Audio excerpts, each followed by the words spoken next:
Selanjutnya ada lagi yang mau menyampaikan tanggapan-tanggapan? Saya persilakan. Pak Moderator, boleh dari LAN Pak, dari kami Pak. Dari Pak, dari LAN. Di LAN mungkin ada yang bisa. Ya, baik. Bu, silakan Bu. Ya, baik. Terima kasih Pak Joko, Bapak Moderator. Yang terhormat Bapak Ibu, Nadia di DPR, dan kemudian Widya Iswara, para undangan, dan juga para peserta yang kami banggakan. Alhamdulillah, kami dari Lembaga Administrasi Negara sebagai mitra penyelenggara pelatihan kepemimpinan nasional tingkat 2 melihat upaya sharing ataupun seminar policy brief ini sangat luar biasa Pak Joko. Dan itu sangat kami apresiasi sekali. Upaya ini adalah merupakan salah satu bukti bahwa Kementerian PUPR sanggup melaksanakan penyelenggaraan pelatihan kepemimpinan nasional tingkat 2 yang berkualitas. Dan insya Allah kami dorong untuk terus melaksanakan Pak, dan akreditasinya juga insya Allah nanti kita terus dorong untuk peningkatannya. Baik, terkait dengan policy brief ini, tadi kita sudah mendengarkan bersama masukan-masukan dan arahan dari Pak Menteri, dan itu tadi juga salah satu hal yang ingin saya tanyakan.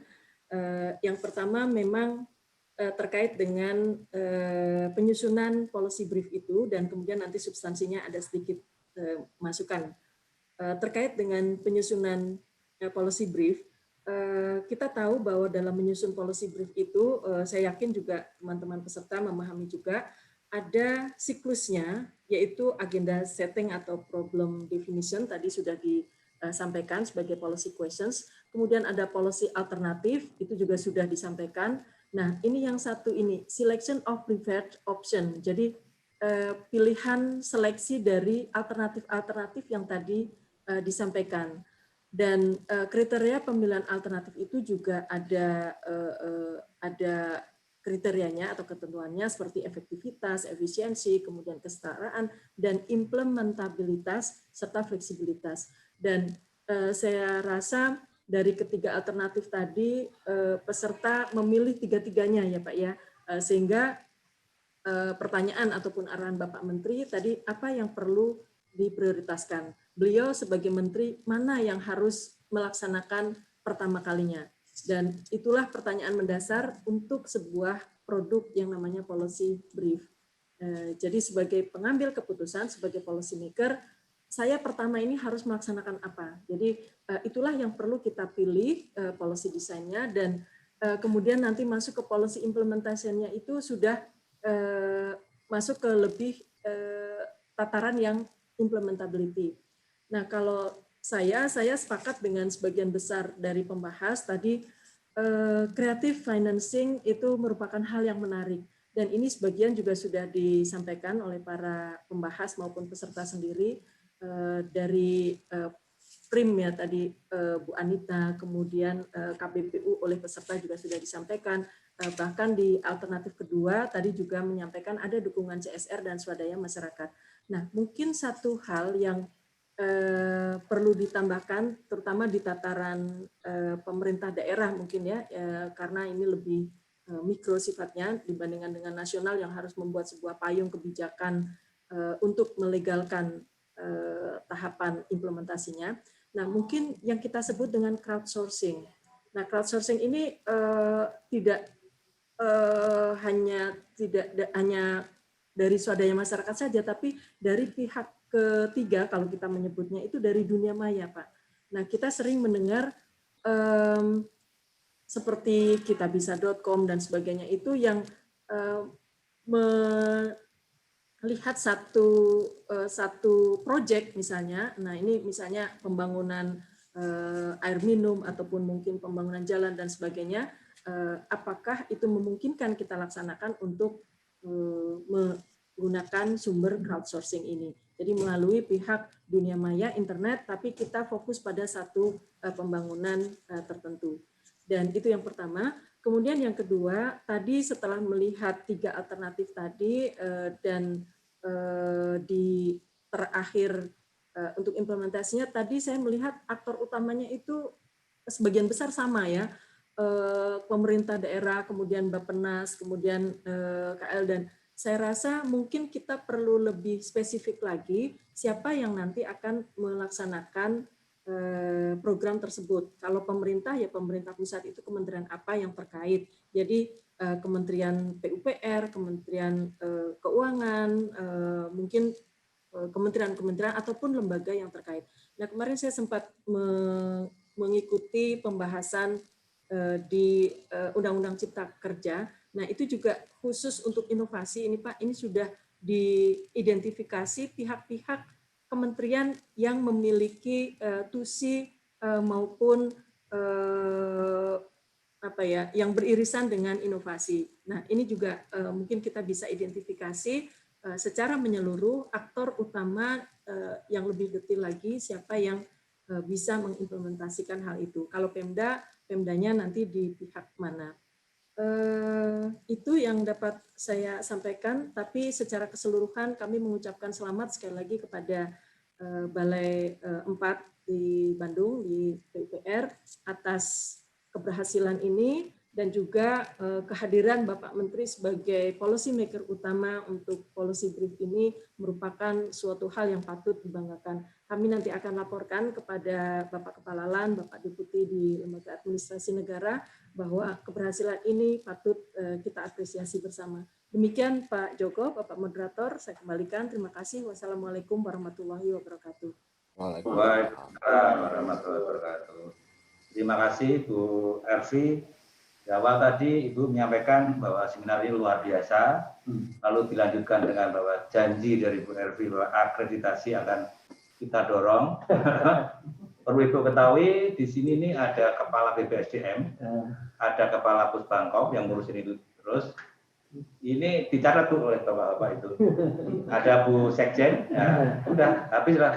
Kita tinggal menunggu realisasinya Bu ya, implementasinya. Tapi tadi beberapa opsi-opsi yang disampaikan sangat bagus juga, bagaimana membumi sampai dengan aktor utamanya siapa dari semua action, policy action yang dilakukan ini. Saya kira itu satu hal yang penting sekali, masukan yang penting sekali dari Bu Ervi. Ini ada catatan dari Pak Dirjen Pembiayaan, atau Pak Dirjen mau menyampaikan tanggapannya, Pak Eko? Boleh Pak, terima kasih Pak Joko, Bapak Ibu sekalian, dan teman-teman para peserta PKN 2. Sedikit saja, saya sudah posting itu di chat ya, jadi barangkali kalau ingin merespon apa yang disampaikan oleh Bapak Menteri terkait dengan improvement tadi, memang kita harus mengenai pertama adalah karena kita ingin mengangkat objek visitasi itu menjadi general conclusion. Ya, jadi kita harus hati-hati mengenai hal itu karena contohnya Kota Bogor, Garut, Cianjur dan seterusnya itu berbeda-beda ya. Nanti penanganannya pasti berbeda. Yang kedua adalah meskipun namanya adalah infrastruktur PUPR, tetapi kewenangannya adalah berbeda ya.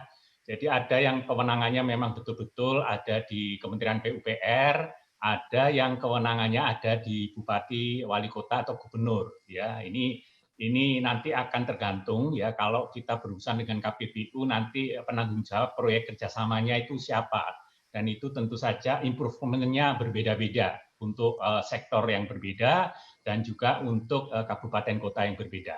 Saya pikir itu Pak Joko, terima kasih dan selamat buat semuanya. Assalamualaikum warahmatullahi wabarakatuh. Waalaikumsalam warahmatullahi wabarakatuh. Kami persilakan. Ini ada perwakilan dari kepolisian.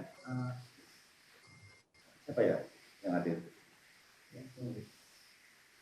Kalau ada, oke. Kalau tidak ada, mungkin dari Bapeten, Badan Pengawas Tenaga Nuklir. Ini ada 2 peserta di sini. Oke, kalau nggak ada, kami persilakan pada peserta untuk memberikan tanggapan atas komentar dan pembahasan tadi dari Mbak Nita, dari Bu Ervi, dari Pak Eko. Mohon izin Pak Joko, mohon izin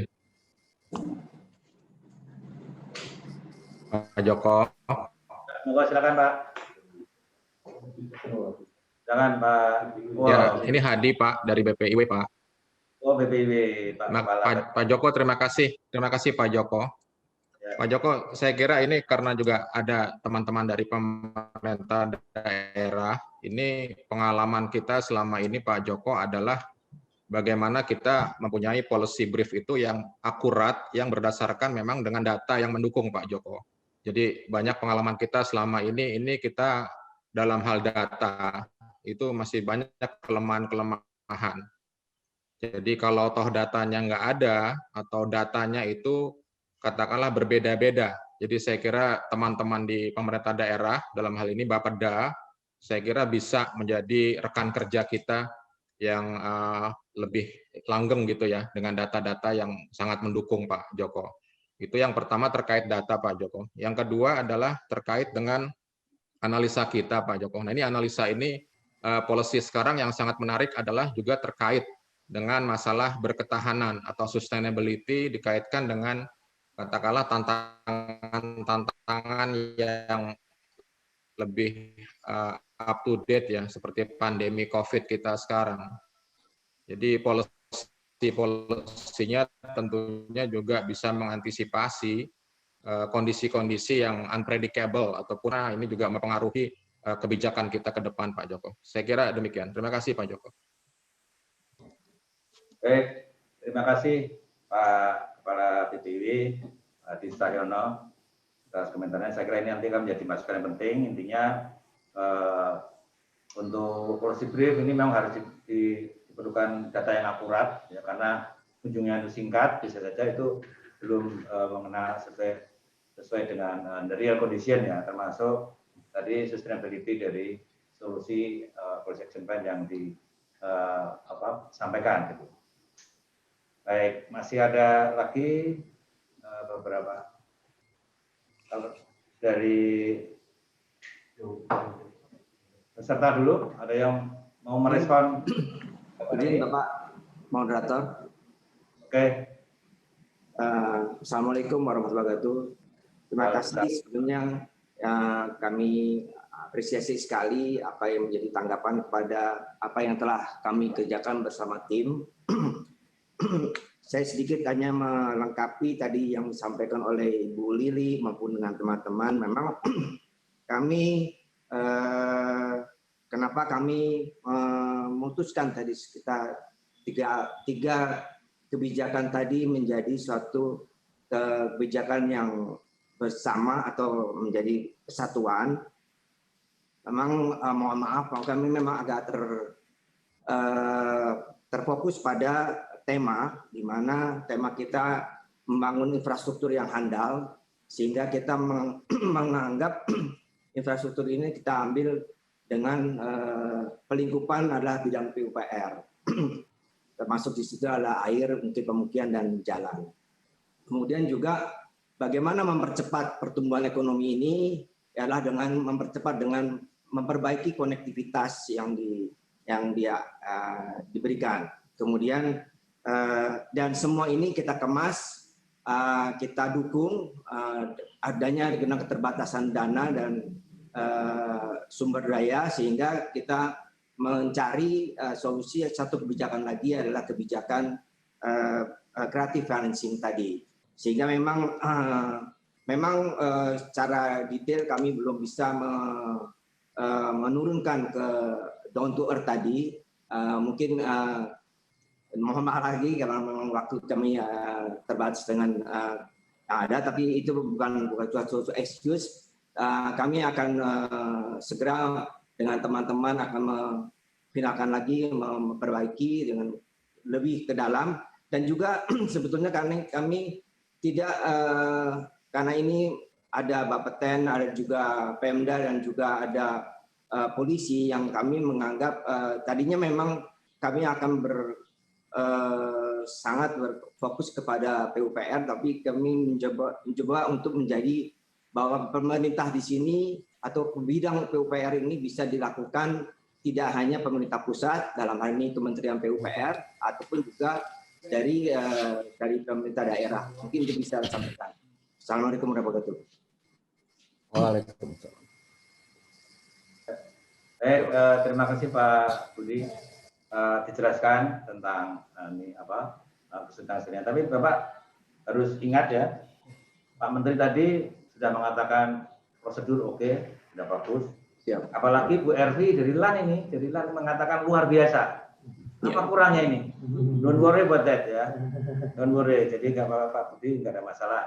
Dan tema itu memang harus ada. Kalau tanpa tema, maka kita nanti diskusinya akan ngobrol-ngobrol kemana-mana. Ini harus kita fokuskan apa yang ini. Saya kira itu sudah ada masalah. Jadi tinggal nanti kita improvement terhadap apa yang sudah kita buat sekarang ini. Tapi kita masih menunggu lagi tanggapannya pembahasan dari Pak Setiabudi Algamar ini. Saya nggak tahu nih gimana. Nah, itu ya.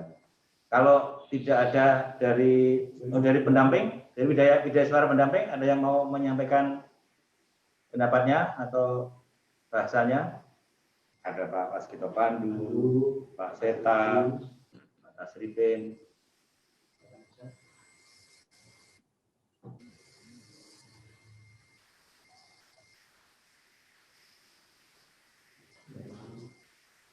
Oke, kalau nggak ada, atau yang lain, Pak Maliki atau Pak Sarudin, Bu Loli, oke, Bu Kabar.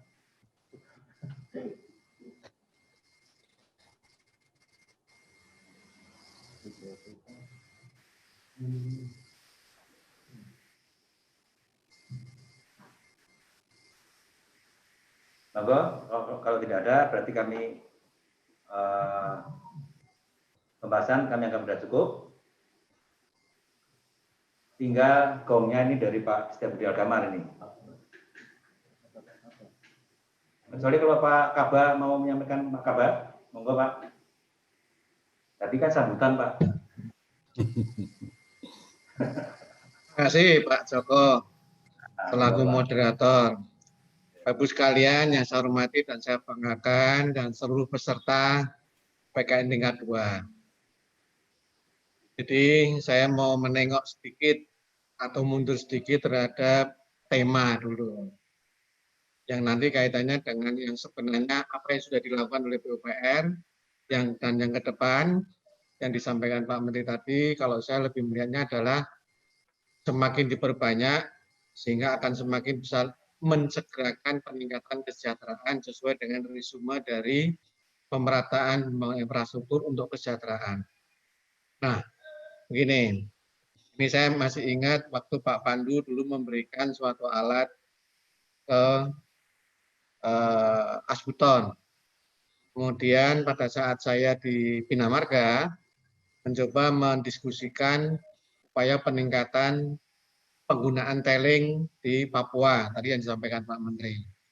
Kemudian pada saat tahun lalu dan saat tahun ini, untuk ditingkatkan kualitas penggunaan material lokal produksi dalam negeri yang bisa kompetitif dari sisi daya saing infrastruktur dan meningkatkan pemahaman dari sisi devisa kita bisa meningkat.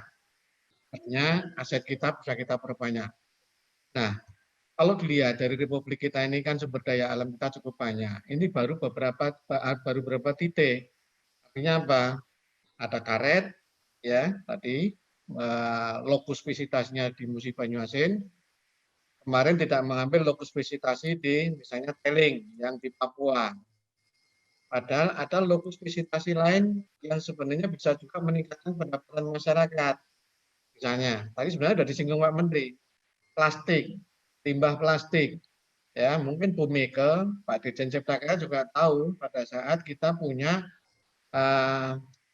model R3, reuse, recycling. Nah, itu semua kan itu juga bisa meningkatkan pendapatan masyarakat.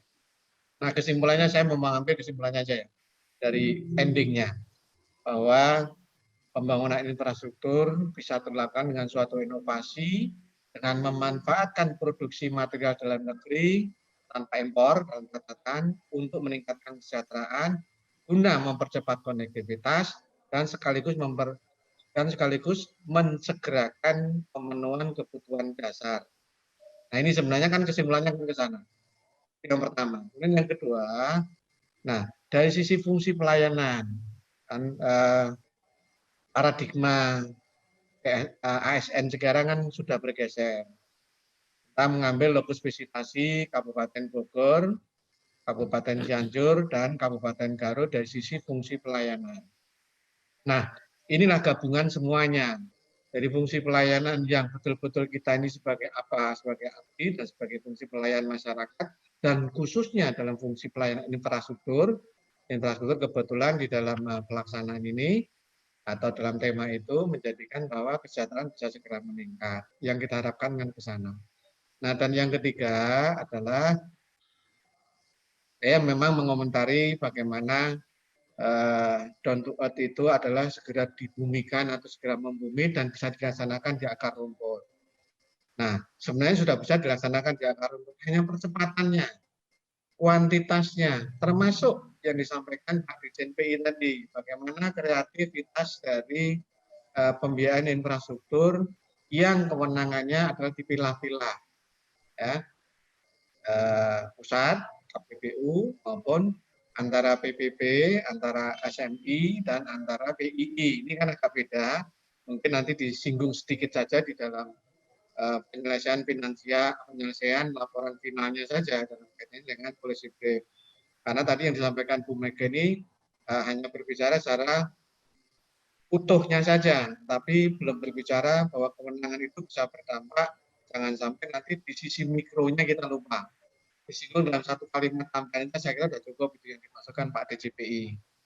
Nah kemudian yang berikutnya lagi, beberapa contoh upaya peningkatan kesejahteraan, saya coba merangkum yang disampaikan Bu Sekjen tadi sebenarnya. Frame memang cikal bakalnya itu ada di NTB, namun sebenarnya dulu pada saat saya mengkonsolidasikan dengan Bappenas, ini tindak lanjut yang dilaksanakan oleh Sekjen dalam ini di pembiayaan di fasilitasi jalan daerah. Kalau untuk peningkatan kesejahteraan, persinggungannya ke sana dan upaya peningkatan pelayanan birokrasinya. Nah, dulu ada 9 kota yang direncanakan sebenarnya. Dan 9 kota itu bagian dari feeder-feeder di jalan nasional untuk upaya peningkatan kesejahteraan dan pertumbuhan ekonomi lokal serta pengembangan wilayah. Nah, 9 itu mana saja? Nah, itu kalau dari Sulawesi Utara, itu ada di Sulawesi Utara itu ada, Sulawesi Tenggara itu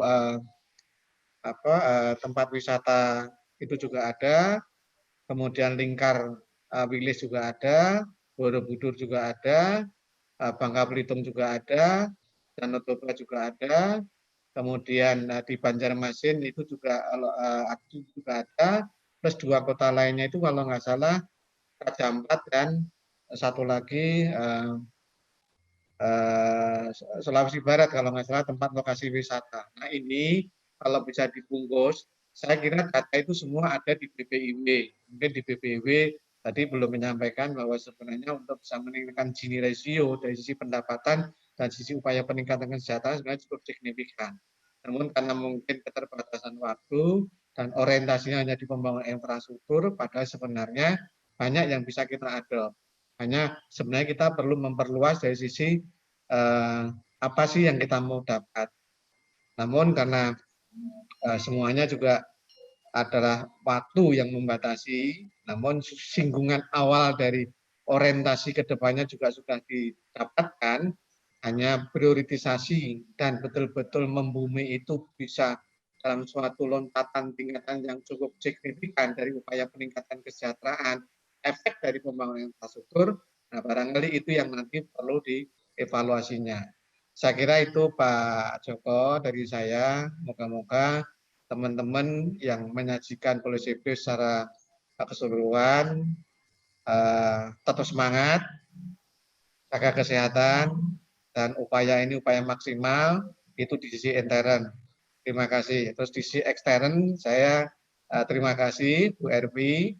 Mungkin sekaligus juga menginformasikan kepada kita semua ini Bu Sekjen. Waktu itu ini kebetulan yang hadir di sini Bu Erwi. Minggu sebelumnya saya ketemu Bu Erna. Beberapa waktu sebelumnya saya ketemu Pak Adi. Nah, ini tinggal realisasi Pak Joko, terima kasih kita mendapatkan apresiasi. Terima kasih. Jadi posisi kita menunggu Pak. Jadi Bu Ervi, terima kasih Bu Ervi. Nanti tinggal saya bisa laporan dengan Pak Menteri bahwa bagaimana yang namanya infrastruktur handal itu mau tidak mau tetap SDM unggul. SDM unggul cara salah satunya adalah bagaimana vocational training ini bisa maksimal.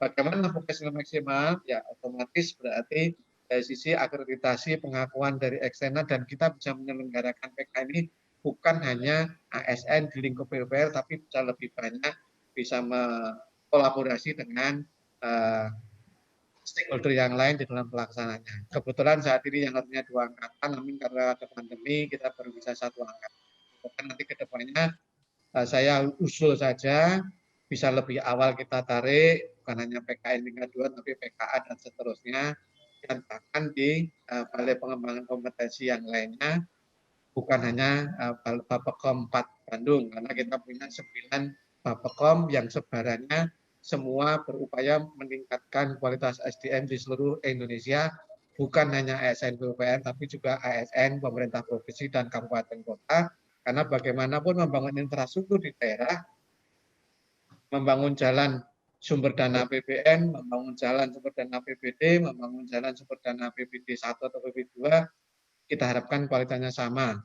Ujungnya adalah infrastruktur handal dan berkualitas, di belakangnya pasti SDM-nya adalah unggul dan kompetitif. Demikian Pak Joko, terima kasih. Baik, terima kasih Pak Kepala Badan BPSDM, Sugiartanto, atas tanggapan-tanggapannya, mulai dari penekanan pada inovasi tadi, lalu pelayanannya, termasuk pada how to make it down to earth. Jadi ide-ide kita ini tidak khayalan aja, tapi betul-betul applicable. Oke, jadi benar ya, PRIM itu dari Bina Marga ya Pak ya? Oke, selanjutnya waktu rintisannya Pak Joko dulu nih. Kita kan meneruskan aja. Ya, jadi sekarang kita masuk ke GONG ya. Pak Setiabudi Algamar, kami harapkan pembahasannya terhadap apa yang sudah disampaikan dan termasuk mengomentari komentar-komentar tadi Pak. Pak Budi, kami persilakan Pak. Terima kasih Pak Joko selaku moderator. Sebelum mulai mungkin saya mau bertanya dulu Pak, berapa lama waktu yang diberikan kepada saya? Ya, kalau untuk Pak Setiabudi tidak ada batasan. Jangan gitu Pak. Ini hari Jumat nih, banyak yang mau sholat Jumat. Ya, artinya Bapak tahu diri, Bapak tahu diri. Oke. Terima kasih Pak Joko. Sebagaimana komentar awal saya tadi, sesuai dengan permintaan Pak Joko, saya akan bagi 2 pembahasan saya. Pertama tentang policy briefnya sendiri, ya. Yang kedua tentang substansi yang diangkat sebagai tema yang kemudian diterjemahkan oleh teman-teman menjadi lingkup bahasannya. Bu Ervi masih ada ya? Masih ada Pak. Masih ada, oke. Jadi Bu Ervi, saya ingin laporkan juga gitu bahwa saya sepakat dengan Ibu Ervi, Pak Kepala Badan, bahwa upaya yang dilakukan oleh Kementerian PUPR, khususnya BPSDM-nya, yang hari ini kita lihat dan saksikan bersama, kita ikuti bersama, ini adalah upaya yang luar biasa. Ini sama komentar saya Bu Ervi kepada teman-teman ketika Ibu Ervi tidak ada pun saya katakan demikian, gitu, bahwa sepertinya ini memang baru pertama kali ya Bu Ervi ya, PKN 2 menghasilkan policy brief yang diseminarkan sebesar ini. Gitu. Kalau tidak salah tadi menurut Pak Kepala BPSDM, kita berikan aplaus dulu untuk PUPR, khususnya Kepala BPSDM dan jajarannya, ya. Khususnya lagi adalah Puskop 4 Bandung ini. Ya. Saya ingin mengatakan pada teman-teman gitu bahwa ini adalah baru pertama kali, bahkan mungkin di LAN sendiri ya, PKN 2-nya untuk policy brief-nya itu belum pernah ada seminar sebesar ini. Tadi pesertanya katanya hampir 100 orang, 93 kalau tidak salah. mungkin ada nambah lagi ya. Dan Ibu Ervi perlu ketahui juga gitu bahwa di samping Pak Menteri yang hadir sendiri ya, hampir semua eselon 1 hadir tadi Ibu Ervi. Dan itu mudah-mudahan bukan karena Pak Menteri hadir kemudian eselon 1-nya semua hadir. Itu tapi paling tidak itu menunjukkan bahwa perhatian dari seluruh jajaran pejabat tinggi di Kementerian PU terhadap program ini sangat besar dan itu tentunya seperti harapannya Pak Kepala BPSDM tadi, saya yakin ya, saya sudah cukup lama kenal dengan Bu Ervi, 7 tahun ya Bu ya, saya dibina oleh Ibu di LAN. Jadi apa yang disampaikan oleh Bu Ervi tadi bukan basa-basi, jadi apa yang dipikirkan beliau itulah yang dikatakannya. Jadi mudah-mudahan penyelenggaraan PKN 2 di PU ini bisa menjadi contoh atau benchmark bagi PKN 2 lainnya di kementerian lain. Itu yang pertama yang ingin saya sampaikan. Jadi apresiasi tinggi kepada teman-teman PUPR. Yang kedua, yang merupakan bagian satu pembahasan saya adalah terkait dengan policy brief-nya sendiri. Ibu Bapak sekalian, policy brief ini adalah salah satu produk pembelajaran utama, salah satu produk utama pembelajaran di pelatihan kepemimpinan nasional, baik tingkat 1 maupun tingkat 2. Dalam hal ini kita bicara tingkat 2. Dan kita semua tentunya sepakat gitu bahwa produk pembelajaran policy brief maupun nanti yang akan dibahas dan akan diseminarkan lagi adalah proyek perubahan, itu semua adalah produk public policy. Karena kita adalah aparat pemerintah yang diberi beban, diberi tugas untuk mengatur masyarakat melalui kebijakan-kebijakan yang kita buat. Nah, kalau kita baca definisi public policy, kita bisa mungkin menemukan jutaan definisi ya, atau pengertian.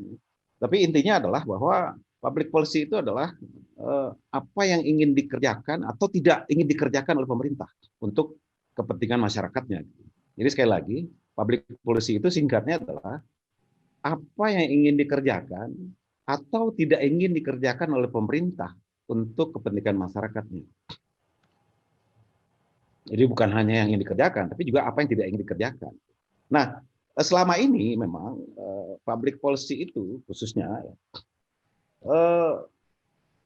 memang terdapat gap ya antara pembuat kebijakan dalam hal ini pemerintah ya, dengan para analis kebijakan.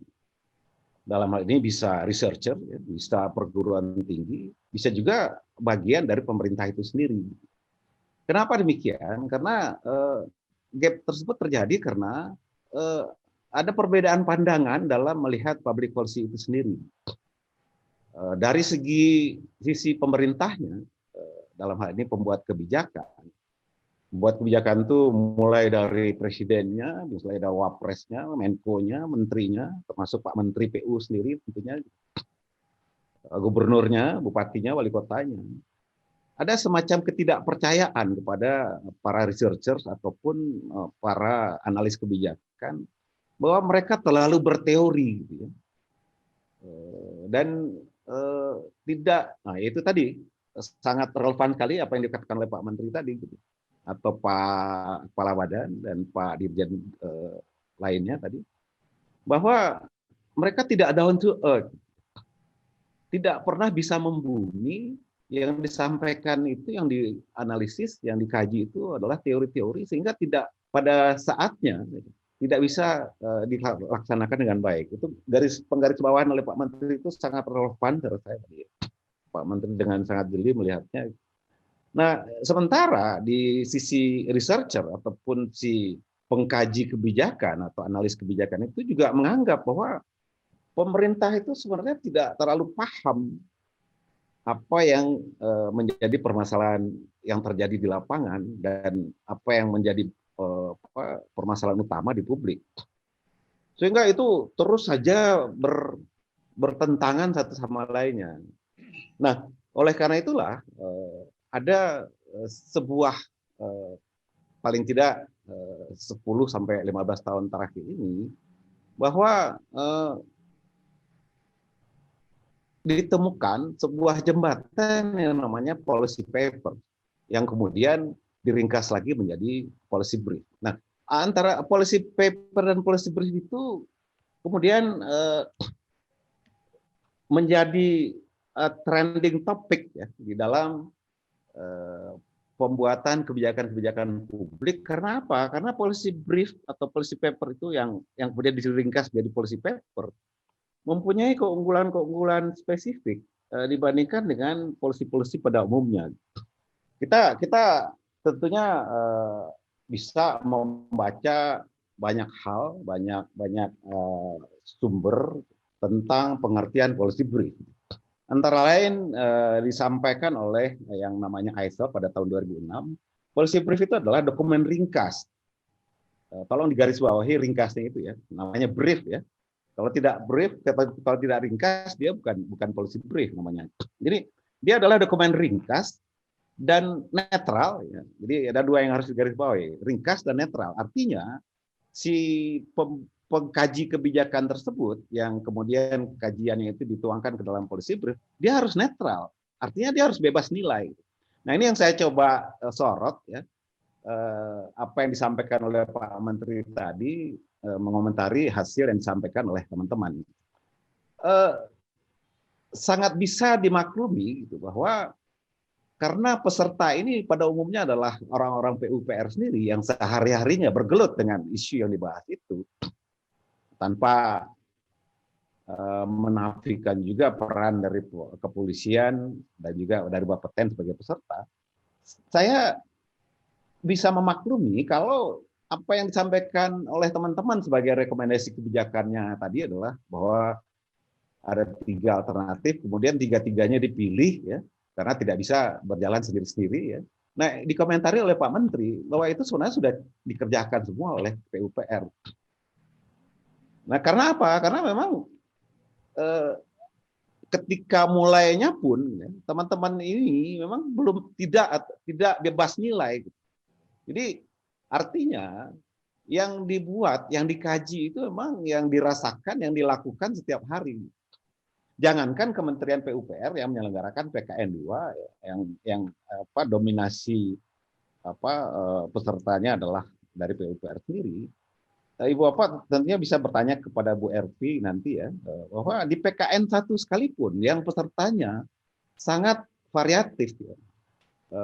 Katakanlah dari 40 peserta itu terdiri dari paling tidak ada 20 kementerian lembaga. Nah, jadi saya ingin membandingkan, jangankan yang PKN 2 yang pesertanya adalah didominasi oleh institusi penyelenggara, PKN 1 yang pesertanya itu sangat variatif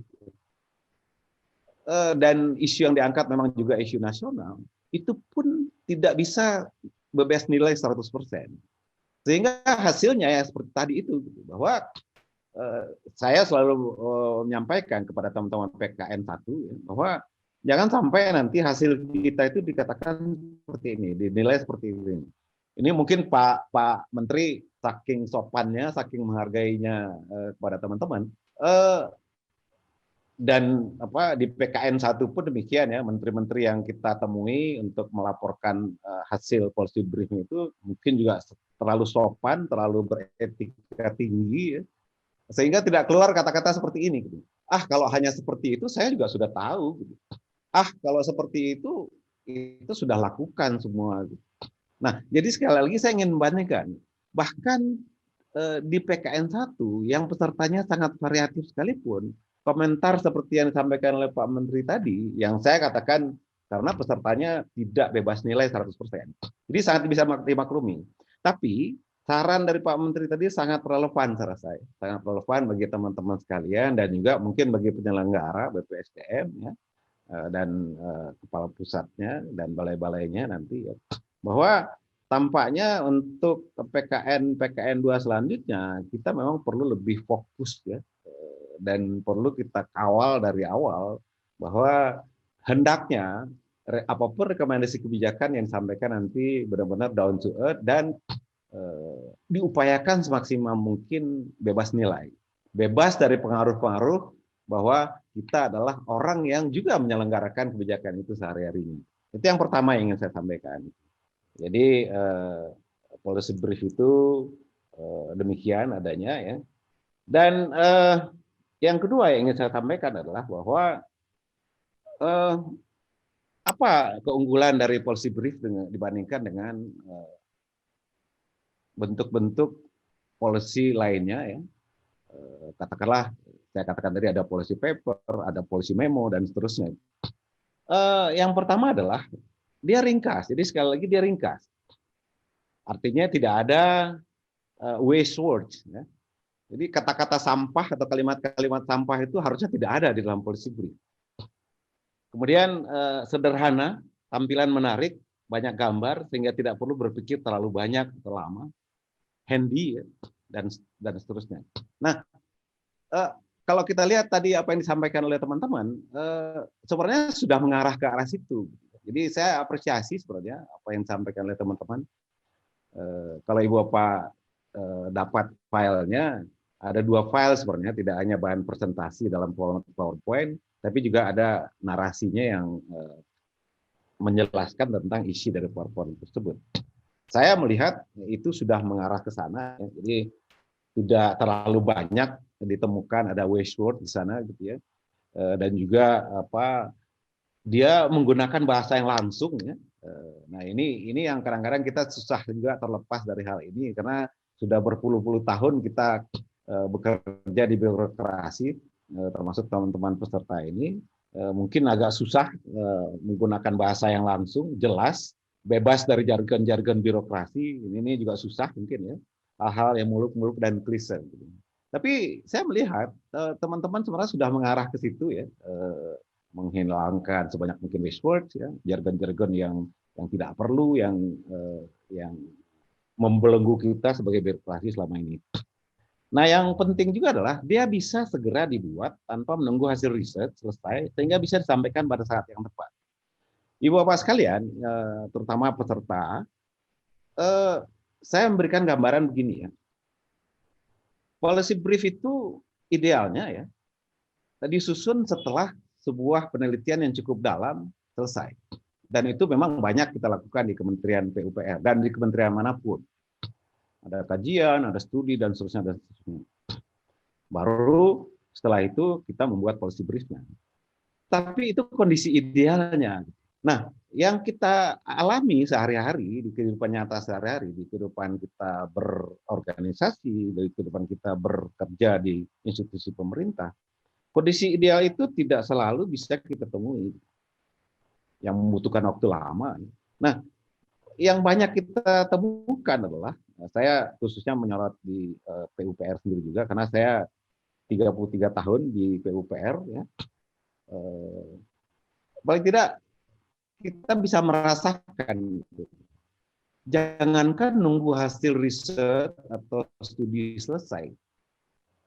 Malam ini, katakanlah jam 9 malam, ya, Pak Menteri itu ingin mendapatkan sebuah laporan dari stafnya, ya, dari kita-kita itu, untuk kepentingan besok pagi, katakanlah jam 8 pagi.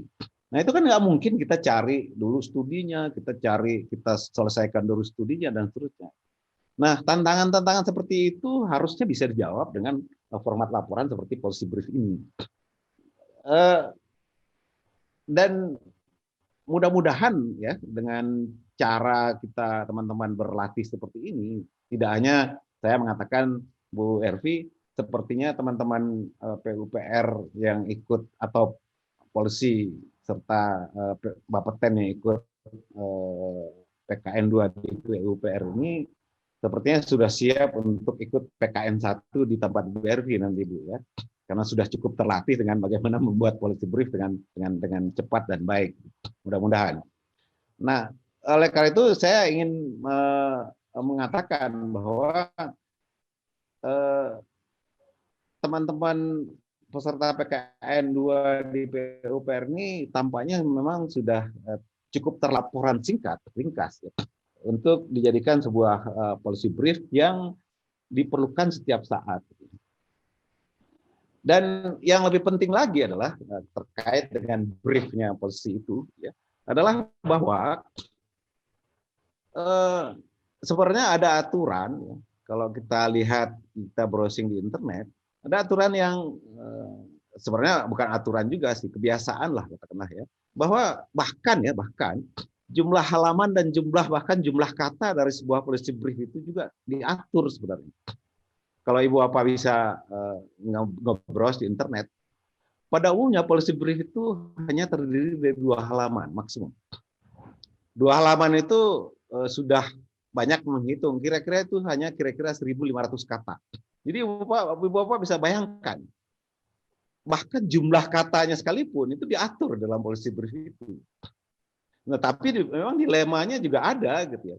Di satu sisi diminta dia concise, dia harus komprehensif, jumlah halamannya diatur, bahkan jumlah katanya diatur, tapi diminta juga banyak gambar, banyak grafik, banyak text box, banyak quotation dan seterusnya dan seterusnya. Nah, tantangannya di situ, policy brief itu gitu ya.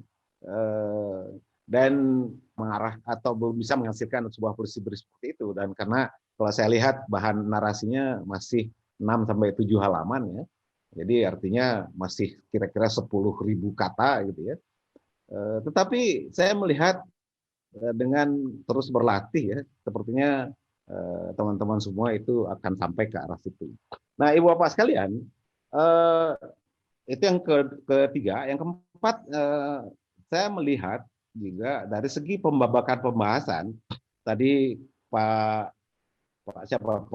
Dirjen Cipta Karya juga sangat mengapresiasi teman-teman itu bahwa pembahasannya sangat runtut sekali ya, mulai dari latar belakang, kemudian apa policy issue-nya, ada apa policy question-nya, mana kebijakan yang ada dikaitkan dengan isu yang dibahas, kemudian ada alternatif policy, kemudian ada dianalisis, dan sangat patut kita hargai ya.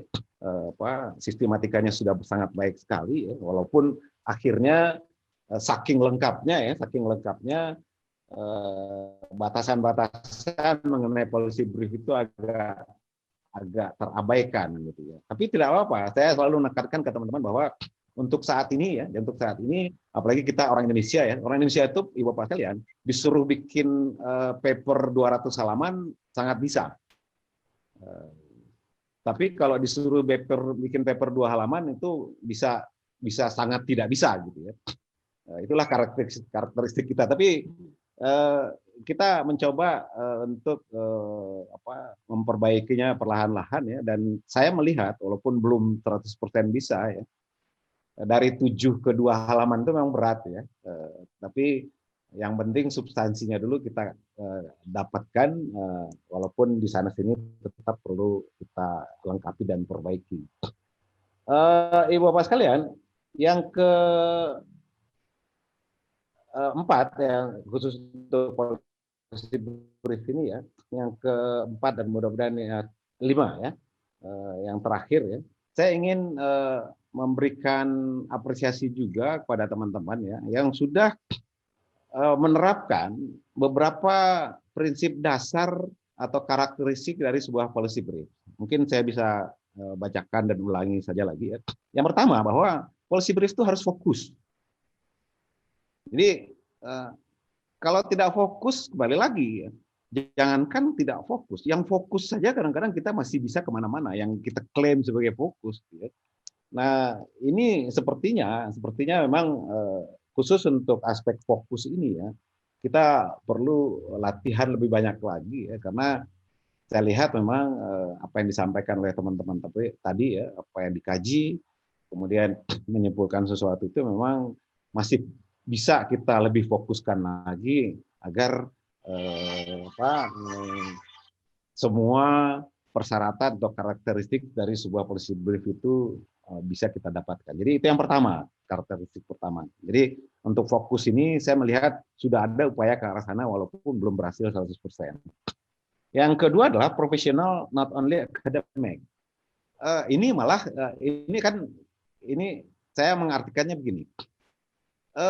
sebuah policy brief itu boleh saja berbau akademis, tetapi harus lebih ditonjolkan bahwa ini disusun oleh orang-orang yang profesional. Jadi bukan akademik yang menonjol. Gitu ya. Nah, saya melihat policy brief yang disusun oleh teman-teman ini bahkan sebaliknya. Gitu ya. Jadi dan apresiasi tinggi juga. Gitu ya. Bahkan ini terlalu profesional. Gitu ya. Saya melihat karena dasar-dasar akademisnya memang agak kurang sini ya. Itu mungkin juga karena waktu yang kurang, waktu yang tidak cukup ya untuk memberikan dasar-dasar akademis ya yang sebenarnya juga perlu, katakanlah bobotnya hanya 10% dari total keseluruhan. Tapi profesionalitas itu saya melihat sudah dipenuhi oleh teman-teman. Yang ketiga adalah evidence based. Evidence based itu berarti bahwa yang dilakukan di dalam sebuah policy brief itu tidak sama dengan yang dilakukan oleh para pengamat jalanan yang kita kenal sehari-hari itu. Artinya adalah setiap kata, setiap kalimat yang kita susun, kita buat di dalam policy brief itu harus bisa kita pertanggungjawabkan dengan data, informasi yang akurat dan terpercaya tentunya. Jadi sekali lagi, dan itu pun saya melihat teman-teman sudah mengarah ke arah sana ya, dan bahkan dalam beberapa kali kesempatan bertemu saya malah menyorot beberapa hal untuk lebih melengkapi datanya agar kita tidak dinilai sebagai katakanlah pengamat jalanan gitu. Dia harus evidence based, harus berdasarkan data dan informasi yang lengkap. Nah, yang keempat adalah limited and succinct. Nah, ini saya melihat limited and succinct ini sudah juga berupaya, teman-teman sudah berupaya ke arah sana ya. Walaupun belum berhasil sepenuhnya ya. Terbatas dan kata terbatas itu yang kita belum bisa membuatnya sedemikian rupa, tapi upaya ke arah sana sudah dilakukan dengan baik. Yang kelima adalah understandable. Saya menilai kalau untuk understandable ini sudah sangat dipenuhi oleh teman-teman PKN 2 ini. Karena apa? Karena hampir semua penanggap tadi sebenarnya walaupun baru hari ini, pagi ini mendengarnya, tetapi saya melihat menangkap bahwa itu apa yang dibuat oleh teman-teman peserta ini sangat bisa dimengerti oleh bapak-bapak dan ibu-ibu penanggap tadi. Jadi dan yang terakhir adalah dia harus bersifat promosional. Nah, promosional ini apa? Saya melihat memang ada sesuatu yang ingin dipromosikan atau dikembangkan oleh teman-teman peserta PKN 2 dan based on tema yang diangkat oleh penyelenggara tentunya, yaitu bahwa kita harus percaya gitu bahwa infrastruktur itu dapat meningkatkan pertumbuhan ekonomi dan itu sudah terbukti, bisa kita buktikan. Itu yang pertama. Yang kedua adalah infrastruktur itu dapat mensejahterakan masyarakat. Dan yang terakhir adalah infrastruktur itu dapat dan bisa kita buktikan dia harus juga bisa mengurangi kesenjangan pertumbuhan antar wilayah. Nah, tiga subtema itu yang dirangkum oleh penyelenggara dengan baik menjadi tema dari PKN 2 ini. Dan itu sekali lagi sifat promosional itu sudah bisa dipenuhi oleh teman-teman semua. Jadi kesimpulannya untuk bagian satu ini saya menilai bahwa walaupun belum sepenuhnya berhasil, tapi upaya ke arah sana sudah dilakukan oleh teman-teman. Walaupun sekali lagi saya sangat bisa memaklumi karena tidak sepenuhnya teman-teman peserta ini bebas nilai, sehingga terkesan tadi, bukan terkesan, memang mungkin benar apa yang disampaikan oleh Pak Menteri, kalau itu yang disampaikan sebenarnya sudah kita lakukan semua, kata Pak Menteri. Jadi untuk khususnya untuk format policy brief, kalau boleh saya berikan nilai Pak Joko dan Ibu Bapak sekalian, saya menilai bahwa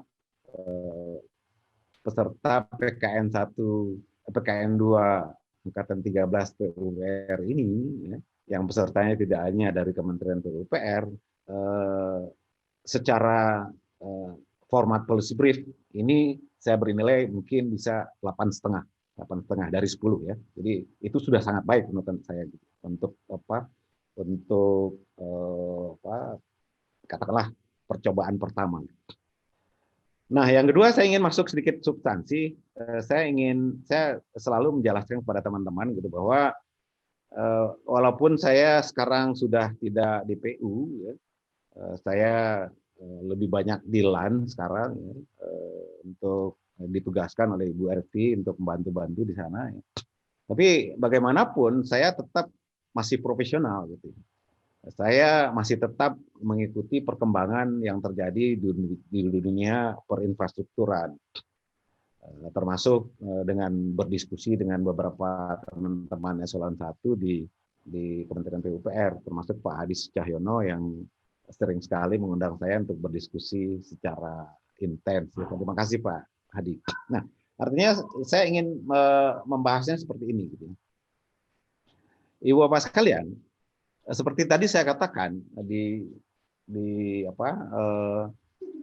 pembahasan pendahuluan saya sebelum Pak Menteri tadi, bahwa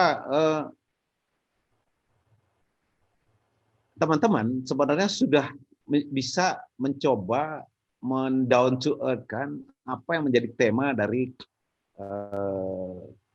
PKN 2 Angkatan 13 ini, menjadi butir-butir bahasan yang tampaknya memang sudah cukup tajam dan mendalam. Ya.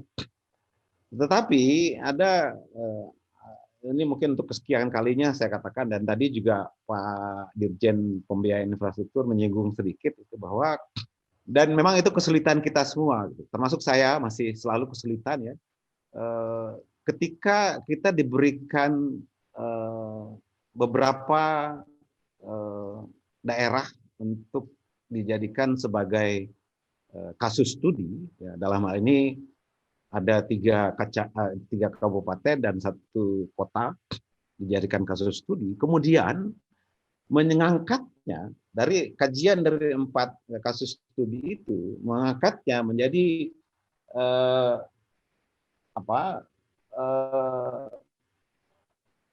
kasus nasional.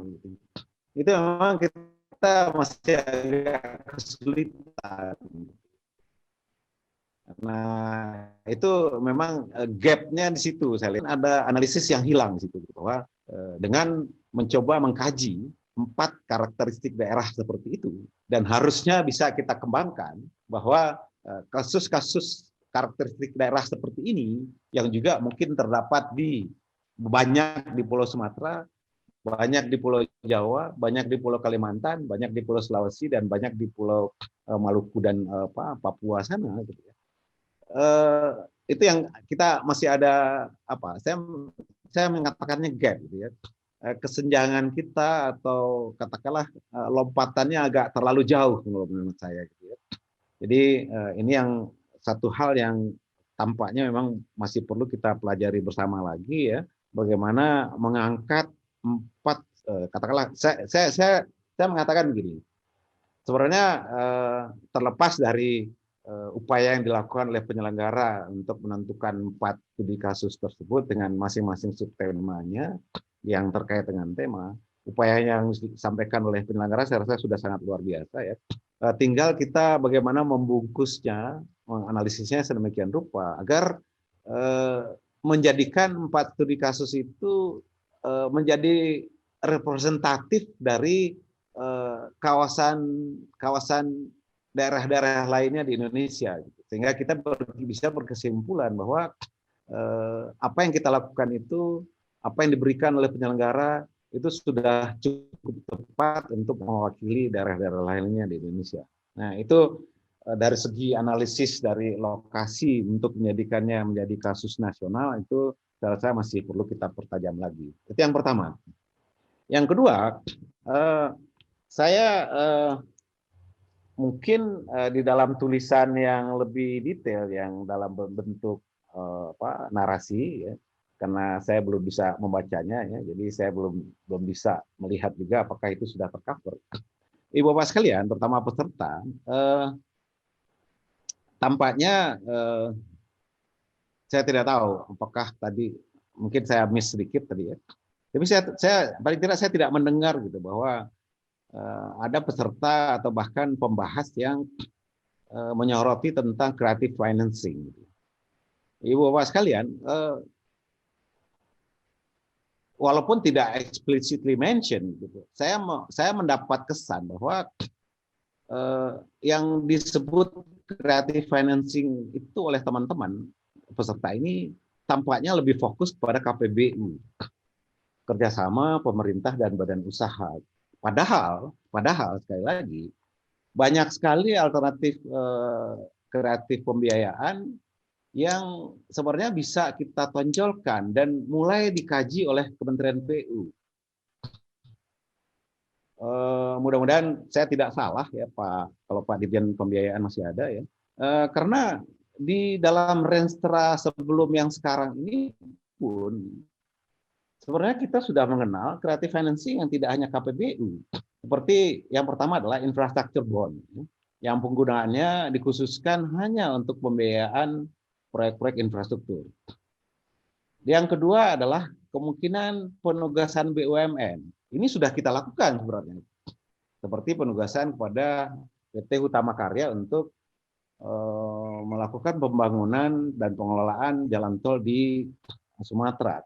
Yang ketiga, kemungkinan yang lain adalah Private Finance Initiative atau PFJ dalam bentuk multi-year kontrak 15 hingga 30 tahun. Yang selanjutnya adalah Performance Based Scheme atau PBS.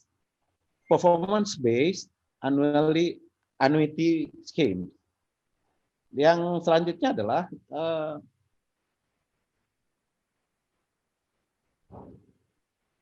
pengenaan tarif atau biaya akses seperti electronic road pricing. Yang untuk Jakarta saja saya seingat saya mungkin sudah lebih dari 5 tahun itu tidak atau belum berjalan sepenuhnya. Bahkan sama sekali belum dimulai. Yang kita ingat di depan Ratu Plaza itu ada gerbangnya dulu ya. Tapi gerbang itu hilang lagi ya. Itu sebenarnya bentuk dari electronic road pricing yang kita coba terapkan, tapi nggak tahu kenapa hilang tiba-tiba gitu. Nanti mungkin Pak Dirjen Bina Marga atau mantan Dirjen Bina Marga yang sekarang Kepala BPSDM bisa menjawabnya ya. Tapi alternatif pembiayaan seperti itu perlu kita angkat lagi gitu ya, untuk tidak hanya kita bertumpu pada KPBU semata. Yang selanjutnya adalah infrastruktur swasta atau private infrastructure. Dan yang terakhir contoh saya adalah pembangunan infrastruktur berbasis partisipasi masyarakat atau community based infrastructure. Jadi Ibu Bapak sekalian ya, walaupun mungkin dalam penayangannya tidak terlalu ditonjolkan hal itu ya, tapi nanti di dalam tulisannya tampaknya itu perlu kita angkat kembali ya, agar kita di PU ini kembali berpikir gitu, bahwa apalagi sekarang ya, saya nggak tahu kemarin apa tadi malam apa 2 hari kemarin, tadi malam atau 2 hari yang lalu ya, akhirnya Indonesia, pemerintah Indonesia dalam hal ini Kepala BPS dan Menteri Keuangan terpaksa harus mengakui gitu bahwa Indonesia sekarang sudah masuk ke zona resesi. Artinya apa? Artinya dalam beberapa tahun ke depan kita semakin sulit atau pemerintah semakin sulit untuk menyediakan pendanaan yang murni dari pemerintah, bahkan untuk infrastruktur sekalipun yang notabene nyata-nyata bisa meningkatkan pertumbuhan ekonomi. Oleh karena itulah, karena semakin terbatasnya dana yang dapat disediakan oleh pemerintah, alternatif pembiayaan yang kreatif, yang inovatif tentunya perlu kita pertimbangkan kembali, kita kaji ulang, tidak semata dalam bentuk KPBU. Dan itu sesuai juga dengan apa yang disampaikan oleh Ibu Sekjen tadi, misalnya ada juga PRIM. Ini terus terang saya baru dengar ini Ibu Sekjen ya, dan tampaknya ini perlu menjadi pertimbangan bagi kita semua juga. Dan yang terakhir adalah saya mencoba menginterpretasikan apa catatan dari Pak Menteri tadi ya. Sebenarnya Pak Menteri tidak menyalahkan bahwa apa yang menjadi rekomendasi teman-teman ini sebenarnya sudah dilakukan oleh pemerintah, dalam hal ini Kementerian PUPR. Saya tidak mengatakan Pak Menteri menyalahkan.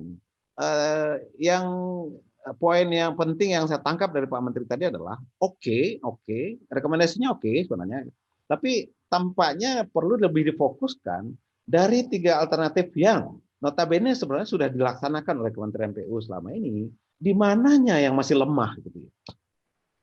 Yang mana yang perlu kita perkuat untuk ketiga alternatif itu. Nah, mudah-mudahan dalam waktu yang tersisa ini ya, teman-teman masih bisa lebih menajamkannya. Saya mengatakan demikian karena berawal dari apa yang saya katakan tadi, memang karakteristik diklat seperti ini memang itu yang saya katakan tadi, apalagi diklat yang diselenggarakan oleh Kementerian bebas nilai 100%. Artinya antara usulan baru dengan usulan yang sebenarnya sudah pernah atau sedang dilaksanakan, ya, itu agak-agak tercampur. Oleh karena itulah tampaknya Pak Menteri juga sangat memaklumi hal itu, ya. Oleh karena itulah Pak Menteri dengan sangat bijak sekali tadi mengatakan bahwa oke, seperti itu, tapi coba dilihat lagi mana yang lemahnya, mana yang perlu diperkuat, dan bahkan mungkin juga mana yang kalau perlu kita hilangkan saja gitu. Saya rasa begitu Pak Joko, dan mudah-mudahan tidak terlalu panjang, tidak terlalu menyita waktu, dan sekali lagi saya sampaikan ucapan selamat kepada teman-teman peserta ini, ya, karena baik dari segi policy briefnya sendiri maupun dari segi substansi sebenarnya teman-teman ini sudah cukup secara keseluruhan sudah cukup piawai, ya, dan untuk memberikan keadilan dari segi substansi ini saya perlu memberikan penilaian, tapi mohon maaf saya memberikannya agak lebih rendah daripada policy brief tadi, ya. Yaitu kalau tadi 8,5 saya berikan, ya. Kalau untuk substansi ini tampaknya memang perlu agak lebih keras supaya kita, karena nilai yang saya berikan cukup untuk saat ini cukup 8 saja. Saya rasa demikian Pak Joko. Terima kasih. Wassalamualaikum warahmatullahi wabarakatuh. Waalaikumsalam warahmatullahi wabarakatuh. Terima kasih Pak Setiabudi Al-Damar. Pengertiannya untuk menghentikan sendiri karena memang moderator tidak berani menghentikan Pak Setiabudi Al-Damar. Ya, tapi tahu diri lah. Ya, saya sangat tahu diri, Pak. Dan yang berikutnya, terima kasih juga atas penilaiannya. Jadi kalau format policy briefnya tadi 8,5, kalau dari sisi substansinya 8. Saya kira dua-duanya bagus. Selamat kepada seluruh tim, ya. Pada seluruh tim yang 34 orang, baik yang dari PUPR maupun dari kepolisian, dari Bapeten, selamat semua. Karena ini kerja bersama ini, ya. Terima kasih. Bapak Ibu sekalian, banyak sekali yang sudah kita bahas sejak dari komentar Bapak Menteri, Bapak-bapak para Dirjen, Sekjen, semua pejabat tinggi media, termasuk dari perwakilan daerah. Tadi Pak Wakil Wali Kota Bogor sudah menyampaikan pendapat-pendapatnya. Saya kira ini menunjukkan bahwa policy brief yang disampaikan di sini cukup menarik, dan kita senang sekali bahwa kelihatannya dari semua respon tadi cenderung pada komentar yang positif agar mungkin ada perbaikan-perbaikan sedikit dari policy brief ini yang saya kira normal, dan selanjutnya akan dilakukan perbaikan setelah ini, saya kira, ya. Intinya upaya untuk melakukan pembangunan infrastruktur yang handal dan merata untuk mendukung pertumbuhan ekonomi dalam pembangunan wilayah ini sudah diolah dengan baik oleh teman-teman para peserta PKN 2 ini, dan minimum ada 3 policy action tadi. yang memang sudah jadi kesepakatan kita, substansi sudah dibahas oleh Pak Setiabudi maupun format policy briefnya. Tidak ada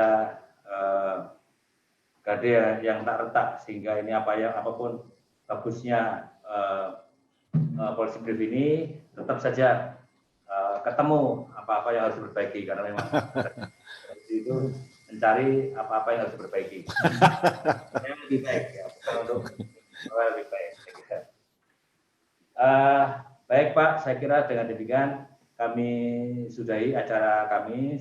Tugas saya sebagai moderator sudah cukup. Lalu saya kembalikan kepada MC di Bandung. Saya mohon maaf kalau dalam penyampaian saya ada yang kurang berkenan. Paling tidak, tugas saya untuk membatasi waktu. Ini saya ngaku kalah. Sekarang udah jam 11 lebih, harusnya jam 10.30 selesai. Gitu ya. Tapi saya senang sekali karena tadi tanggapan-tanggapan ada Pak Menteri langsung, ada Bu Sekjen, ada Pak Kabak, beberapa Dirjen. Ini saya kira sangat relevan sekali dan meningkatkan kualitas dari seminar brief kita malam ini ya.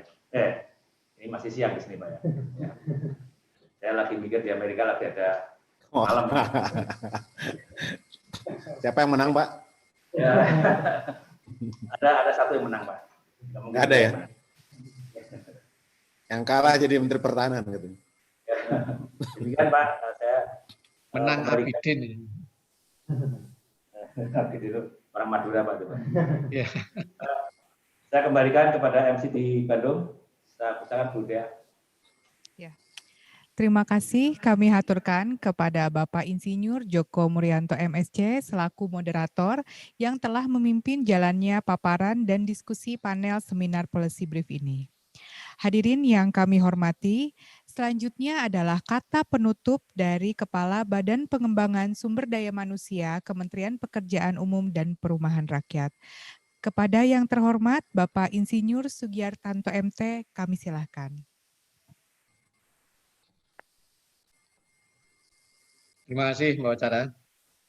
Sebelumnya apresiasi saya kepada seluruh peserta PKN tingkat 2 angkatan 13 2020 telah memaparkan dengan cukup lengkap, cukup urut, cukup runtut, dan cukup runut. Nah ini saya melengkapi komentar Pak Dirjen Cipta tadi. Dan sekaligus yang dikomentari Pak Setiabudi Alkamar, dan sekaligus juga kami menyampaikan apresiasi kepada kita semua, baik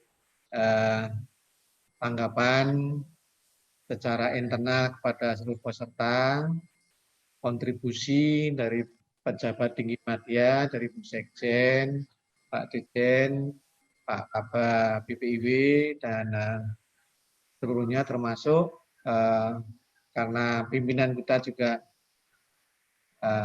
menggunakan etika. Tadi saya terima kasih Pak Setiabudi Alkamar, mungkin kalau itu kita sudah biasa. Nah ini mungkin juga perlu diterjemahkan yang agak diresapi saja, supaya lebih kita bisa meningkatkan atau lebih meningkatkan dari policy brief yang kita buat bersama untuk upaya peningkatan kualitas sebagai tugas pokok kita di dalam fungsi pelayanan dan pembangunan infrastruktur yang diterjemahkan oleh Pak pimpinan kita adalah dengan 4P. Dari sejak perencanaan, pelaksanaan, pengawasan, perencanaan, pengadaan, pelaksanaan, dan pengawasannya. Itu saya kira Bapak Ibu sekalian, dan saya terima kasih kepada moderator Pak Joko yang sudah dengan kesabaran dan dengan urut sekaligus juga memberikan tambahan-tambahan komentar dan mengingatkan kepada kami selaku penyelenggara dan Pusat Pengembangan Kompetensi Bidang Manajemen dan sekaligus Kepala Bapepom 4 Bandung. Di dalam penyelenggaraan ini mungkin ada yang kurang berkenan, ada 1-2 mungkin yang belum maksimal, namun kami selalu berupaya semaksimal mungkin untuk upaya peningkatan kualitas layanan. Salah satunya adalah dalam rangka pelaksanaan PKN tingkat 2 angkatan 13 2020 ini. Saya kira apa semua yang kita berikan dan kita kontribusikan semata-mata untuk upaya peningkatan kita semua dan semata-mata niat kita disadari dan dilandasi untuk fungsi pelayanan kepada masyarakat dalam upaya peningkatan kesejahteraan secara umum, meskipun proses itu kita lewati setahap demi setahap sampai dengan ke arah sana. Moga-moga yang disampaikan di dalam policy brief di mana direncanakan 2045 PDB kita bisa menduduki peringkat 5 besar yang disampaikan, termasuk dalam proses waktu dari sejak visi misi Presiden sampai dengan proses vision PR dari 2020 yang terdekat sampai dengan nanti ke 2045. Saya kira itu Bapak Ibu sekalian, sekali lagi terima kasih kepada pihak-pihak yang terkait, Ibu Ervi, Pak Diri dari LAN, dari sumber daya manusia Polri, dari Bapeten, dan para pejabat tinggi Madya dan pejabat tinggi Pratama Kementerian, serta para widyaswara, para coach, dan para pembina serta narasumber di dalam kelancaran pelaksanaan kegiatan seminar policy brief PKN tingkat 2 angkatan 13 2020 yang telah dilaksanakan tanggal 6 November 2020. Demikian sekali lagi dengan mengucap alhamdulillahirobbilalamin, acara policy brief PKN tingkat 2 angkatan 13 2020 dengan ini resmi saya nyatakan ditutup. Terima kasih kepada seluruh pihak-pihak dan sekali lagi assalamualaikum warahmatullahi wabarakatuh. Waalaikumsalam warahmatullahi wabarakatuh. Hadirin yang berbahagia, sebelum acara ini ditutup, selanjutnya adalah sesi foto bersama. Kepada Bapak Ibu, mohon video dapat diaktifkan. Pose pertama adalah pose formal. Slide 1, kita hitung 1, 2, 3. Slide 2, 1, 2, 3. Pose kedua adalah pose dengan tangan mengepal. Slide 1, kita hitung 1, 2, 3. Slide 2, 1, 2, 3. Terima kasih Bapak Ibu. Hadirin yang berbahagia, dengan demikian selesailah seluruh rangkaian acara seminar policy brief pada hari ini. Terima kasih atas perhatian Bapak dan Ibu sekalian. Selamat siang, dan acara ini kami tutup dengan mengucapkan wabillahi taufik wal hidayah. Wassalamualaikum warahmatullahi wabarakatuh. Waalaikumsalam warahmatullahi wabarakatuh.